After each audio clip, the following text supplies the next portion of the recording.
How's practice been so far? What have you seen? As I said, I think last week, man, I like our group.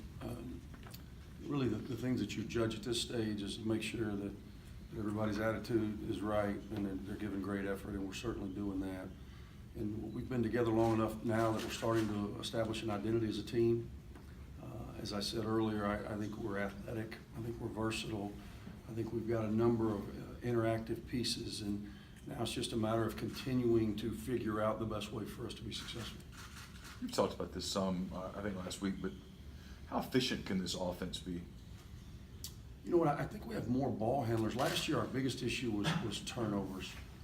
And that's been uncharacteristic for us because typically we've had a lead guard, whether it be Todd Abernathy when I first got here, or Chris Warren, or Jarvis Summers, or Stephon Moody. We've always had a guy that dominated the ball and for the most part, protected it fairly well. And so for the most part, we've been pretty efficient as it relates to our turnover margin. Last year, we just did not have a lead guy that we felt comfortable with that was going to do the things we needed game in and game out. Once Breein got healthier at the end of the season, I think some of those things took care of themselves. Now Bree's back healthy, he's in year 2.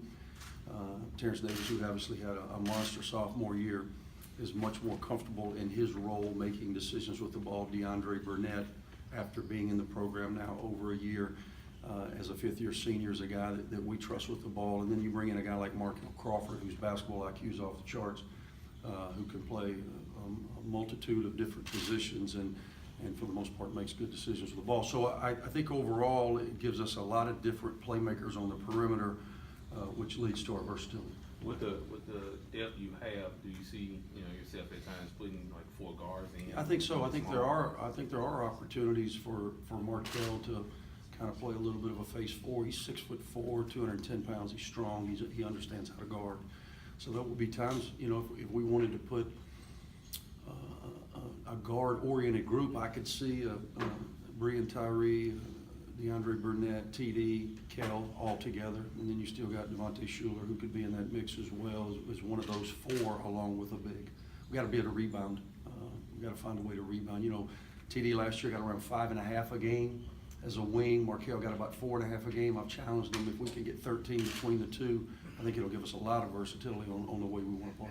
I know last year you talked about the next step for TD being on the defensive end, and particularly with the foul trouble he got in.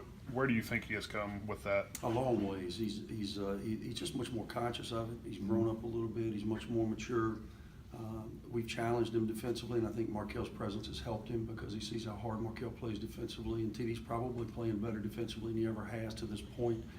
When you get to the games and those lights come on, then sometimes you have a tendency to overdo things. And I think that was really his problem last year, trying to do too much defensively, and it led to fouls, which unfortunately took him out of the game and took him out of rhythm.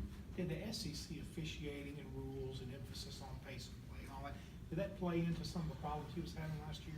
I think every year as you start the season, there's going to be a lot of stoppages of play. There's going to be different rule emphasis, whether it be hands or physical contact in the post or play at the basket. There's a lot of different things they talk about, and they hammer it into these officials all off season. So it just stands to reason that when you get into those November and early December games, there's going to be a very, very tight whistle. As the officials get more comfortable with the new rules, as the players get more comfortable with the new rules, I think you see better flow towards the end of December. And most definitely when you get in conference play, it's going to be physical as always.